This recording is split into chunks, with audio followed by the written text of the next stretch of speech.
How do you feel when you switch to Geico and save on your car insurance? It's like getting right out of bed late for work, yet your hair looks immaculate. No blow dryer, no comb, no sculpting gel. Just a flawless look. As if you walked out of your house and straight onto the cover of a men's fashion magazine. Good morning, Steven. Oh, have you done something new with your hair? It looks amazing. They don't have the slightest clue you were half asleep drooling on your pillow not 10 minutes ago. Yep, switching and saving with Geico feels just like that. Get more with Geico.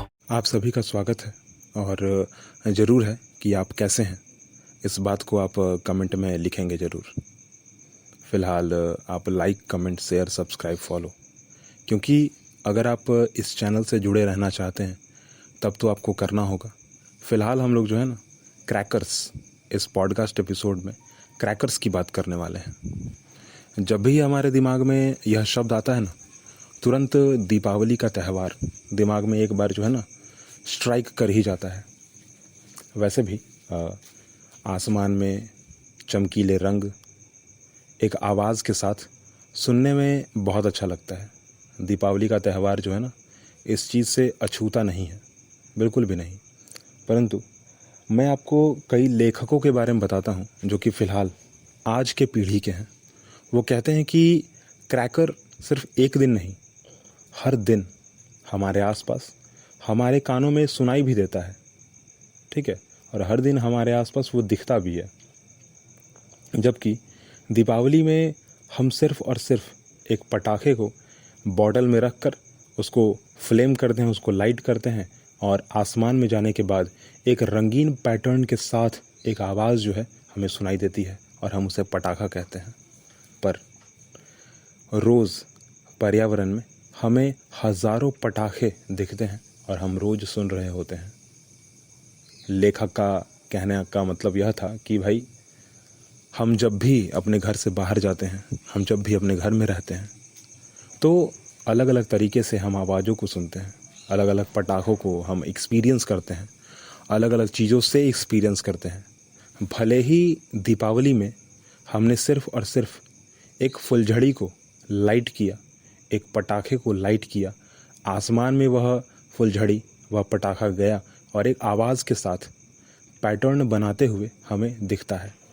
परंतु पर्यावरण में हमारे घर के बाहर, हमारे घर के अंदर, ठीक है, वैसे घर के अंदर तो बहुत कम होता है, परंतु घर के बाहर की अगर बात की जाए तो गाड़ी, 2 व्हीलर, 3 व्हीलर, 4 व्हीलर, कोई भी पब्लिक ट्रांसपोर्ट ना, लेखक का मतलब इन्हीं चीज़ों से था। पर्यावरण में ऐसी बहुत सारी चीज़ें हैं, चाहे वह जेट एयरप्लेन ही क्यों ना हो, ठीक है, बहुत सारी चीज़ें। क्यों कहना है भाई लेखक का? क्योंकि जैसे हमने सिर्फ और सिर्फ उस पटाखे को लाइट किया, आसमान में जाता है वो पटाखा, अब फट जाता है आवाज़ के साथ। वैसे ही घर में जो है ना हम अपने बाइक में पेट्रोल डालते हैं और एक स्विच दबाते हैं जिसे हम कहते हैं सेल्फ स्टार्ट, और वैसे ही तुरंत जो है एक आवाज़ के साथ जो है हमें बाइक स्टार्ट प्रतीत होती है, दिखती है कि बाइक जो है स्टार्ट हो चुका है और हम जो है चल पड़े। अलग अलग तरीके से अलग अलग चीज़ें हैं, जैसे कि मैं कुछ बाइक्स के नाम ले लेता हूँ, ठीक है। एक कह लीजिए कॉमन बाइक जो हमें दिख जाती है रेगुलर, ठीक है, एक 3 व्हीलर हो गई जो कि पब्लिक ट्रांसपोर्ट है, टेम्पो के रूप में हम उसको देखते हैं, ठीक है। एक हो गया टैक्सी, एक बस, ठीक है, और सभी की सभी गाड़ियों में एक हॉर्न ना, एक हॉर्न का बटन जो है लगा हुआ होता है। सेल्फ स्टार्ट करते हैं तब तो आवाज़ आती ही आती है, परंतु हम हॉर्न के रूप में भी चीज़ों को देखते हैं। और लेखक का इन्हीं चीज़ों से मतलब था, इस आवाज़ से मतलब था। जब लोग कह रहे थे ना, लेखक उस जगह पर बैठा हुआ था जहाँ पर लोग कह रहे थे कि देखो देखो दीपावली का त्यौहार, देखो आसमान में पटाखा गया है, देखो आवाज़ आया, ध्वनि प्रदूषण हो गया। ध्वनि प्रदूषण को लेकर जो है ना लेखक इस बात को कह रहे होते हैं कि पटाखा सिर्फ एक दिन ही नहीं, रोज़ हम लोग फ्लेम करते हैं, लाइट करते हैं, रोज़ हम लोग उसको देखते हैं, रोज़ हम लोग उसको एक्सपीरियंस करते हैं, पर हमें सिर्फ और सिर्फ याद आता है तो दीपावली का पटाखा और दीपावली का प्रदूषण।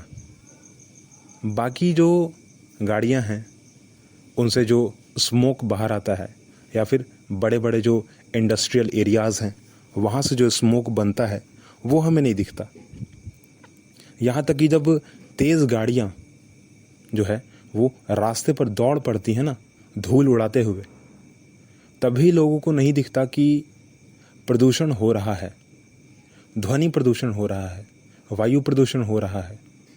जब गाड़ियाँ तेज़ हॉर्न बजाती हैं ना ट्रैफिक में खड़ा होकर, तब भी लोगों को दिख नहीं रहा होता कि प्रदूषण हो रहा है। परंतु दीपावली में जो पटाखा जला उसके कारण वायु प्रदूषण भी हो रहा है और ध्वनि प्रदूषण भी हो रहा है। कुछ लोगों का तो कहना है कि आदत भी लोगों का खराब हो रहा है, जबकि मुझे तो ऐसा पर्सनली नहीं लगता है कि दीपावली के त्यौहार में अगर कोई आदमी पटाखे को जला देता है, लाइट कर देता है, तो उसका आदत खराब हो गया। ऐसा नहीं है। हाँ, एक समय के लिए हम यह मान सकते हैं, क्योंकि परिवर्तन हो रहा है ना पर्यावरण में, तो माना जा सकता है कि हाँ, हमने पटाखे को जलाया, हमने दिए को जलाया, तो प्रदूषण हो रहा है, माना जा सकता है। परंतु बहुत सारे ऐसे घर हैं जहाँ पर घी के दिए जलाए जाते हैं, करंज का तेल इस्तेमाल किया जाता है। दोनों ही नेचुरल फ्रेंडली हैं, ह्यूमन फ्रेंडली हैं, एनिमल फ्रेंडली हैं। आप घी को किसी भी रूप में इस्तेमाल करो, आपके लिए बेनिफिट ही होगा। हम लोग आँख में काजल लगाते थे ना बचपन में, तो घी के दिए को जलाकर ही उसके फ्लेम को, जो काला रंग धुआं निकलता है ना, उसी को एक प्लेट में जो है स्टोर किया जाता था और हमें वही काजल जो है हमारे आँख में लगा दिया जाता था। करंज का तेल की अगर बात करें तो एंटी बैक्टीरियल गुण है उसके अंदर। आप देखते होंगे कि अगर कभी ना, अगर आप थोड़े पब्लिक प्लेस पे चले जाओ, किसी ऐसी जगह पर चले जाओ जो कि जहाँ पर कीड़े मकोड़े बहुत ज़्यादा रहते हैं, तो अगर आप वहाँ पर वाइट कलर का लाइट लगाते हो ना, तो आसपास बहुत सारे कीड़े मकोड़े आने लग जाएंगे, बहुत सारे आएंगे। उन कीड़े मकोड़ों को हटाने के लिए करंज का तेल इस्तेमाल किया जाता है, उसको जलाया जाता है। अगर गलती से करंज का तेल या फिर घी का तेल अगर हम उसको जला रहे हैं, तो अगर वो नाक में जाता है हमारे, तो हमें कोई भी प्रॉब्लम नहीं होने वाली है, हमें बेनिफिट ही होगा, हमें कोई भी दिक्कत नहीं होने वाला, कभी भी दिक्कत नहीं होने वाला, हम बीमार भी नहीं पड़ेंगे। हमारे लिए बेनिफिट है एक तरह का। हमारे बॉडी में जो स्मोक जा रहा है ना, वो ऐसे एंटी बैक्टीरियल गुण के साथ जाएगा, वो हमारे बॉडी में वो अच्छा रहेगा। ठीक है, लेखक सिर्फ और सिर्फ इस बात को कह रहे थे कि दीपावली जो है ना सिर्फ दियों का त्यौहार नहीं है, बहुत सारी चीज़ें इससे जुड़ी हुई हैं, बहुत सारी चीज़ें। हमारा हेल्थ, हमारा रहन सहन, हमारा साज सज्जा, हमारे घर का साफ सफाई, हर चीज़। आप ज़रा ध्यान से सोचिए कि दीपावली का त्यौहार जिसके 20 दिन पहले से ही घर की साफ सफाई हो सा रही है, क्या वह त्यौहार किसी भी चीज़ को प्रदूषित और गंदा कर सकता है? मेरे ख्याल से कभी नहीं, कभी भी नहीं, जीवन में कभी नहीं। परंतु फ़िलहाल ये जो मिथ चल रहा है पर्यावरण में, पर्यावरण कहने का मतलब यह एनवायरनमेंट, जो हमारे आसपास का एनवायरनमेंट है, जो लोग रह रहे हैं। ठीक है, तो लेखक भी आपसे यही कहना चाहता है, मेरा खुद का मतलब मैंने इस स्टोरी को आपके सामने इसीलिए रखा है, मैंने कोशिश किया है कि लेखक की पूरी बात आपके सामने ना रखी जाए। ठीक है, क्योंकि भाई उसका पर्सनल एक मतलब जिस तरीके से उस लेखक ने अपने शब्दों को रखा है, ठीक है, अगर आप उस चीज़ को पढ़ेंगे ना तो लगेगा कि वाह क्या बात है। मतलब दीपावली के त्यौहार को कोई आदमी इस नज़रिए से भी देख सकता है, और मैंने उसकी सुंदरता को ख़राब करने की बिल्कुल भी कोशिश नहीं की है। मैंने कोशिश यही किया कि मैं अपनी बात को यहाँ पर रखूँ और उसकी बात को सिर्फ और सिर्फ बेस लाइन बनाकर चलूँ।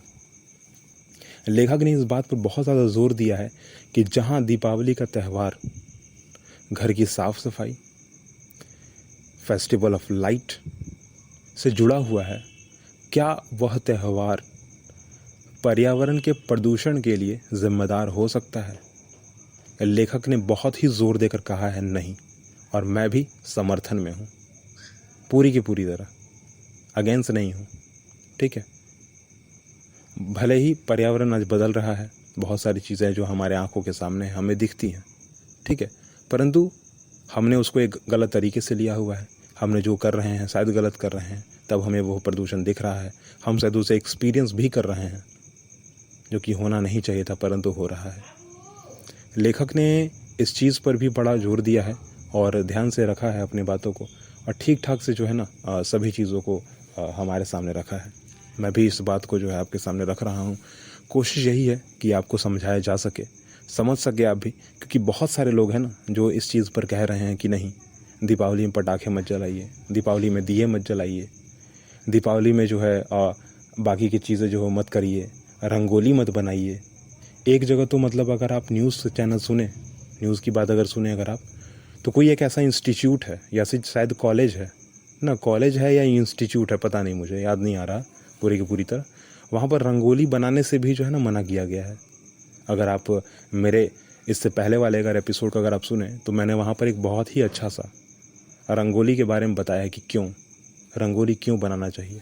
ज़्यादातर रंगोली जो है ना वो चावल के दानों से, चावल के पीसे हुए दानों से या गुड़ से बनाया जाता है। और क्यों बनाया जाता है इसका मैंने आंसर जो है इससे पहले वाले पॉडकास्ट में दे दिया है, आप चाहें तो वहाँ सुन सकते हैं।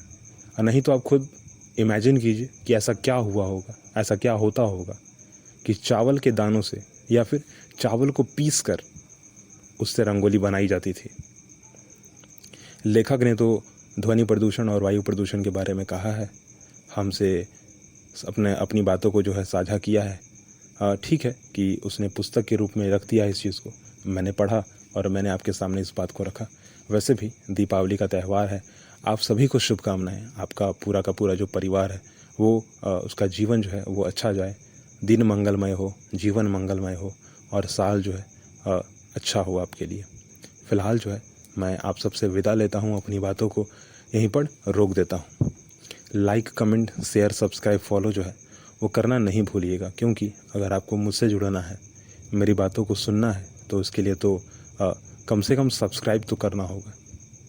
फ़िलहाल अगली बात हम लोग अगले पॉडकास्ट एपिसोड करेंगे। और आप इस बात को बिल्कुल भी नज़रअंदाज नहीं कीजिएगा कि दीपावली जो है ना, दीपावली सिर्फ़ और सिर्फ हमें साफ़ सफाई और अच्छी बातें सिखाता है, प्रदूषण और प्रदूषित चीज़ों को आगे बढ़ाना नहीं सिखाता। ध्यान दीजिएगा इस बात पर। थैंक यू कि आप मुझसे जुड़ते हैं, और थैंक यू कि आप मेरी बातों को सुनते हैं, और थैंक यू इस बात के लिए भी कि आप मेरे इस चैनल को लाइक करते हैं और आप हमेशा हमारे से जुड़ कर रहते हैं। मिलेंगे हम लोग अगले एपिसोड में।